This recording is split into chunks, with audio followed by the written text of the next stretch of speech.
امام مسجد نبوی صلی اللہ علیہ وسلم ڈاکٹر صلاح بن محمد البدیر کی گورنر ہاؤس لاہور آمد۔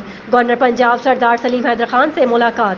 گورنر پنجاب سردار سلیم حیدر نے معزز مہمان کا پرتپاک استقبال کیا۔ اس موقع پر سعودی سفیر نواف بن سعید المالکی بھی موجود تھے۔ اس موقع پر گورنر پنجاب نے کہا، آپ کا آنا ہمارے لیے باعث مسرت اور اعزاز کی بات ہے۔ امام مسجد نبوی ڈاکٹر صلاح بن محمد البدیر نے گورنر ہاؤس کی جامعہ مسجد میں نماز ظہر کی امامت بھی کی۔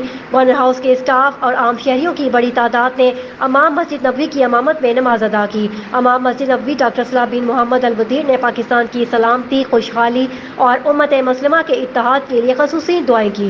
معزز مہمان نے گورنر ہاؤس کا دورہ بھی کیا۔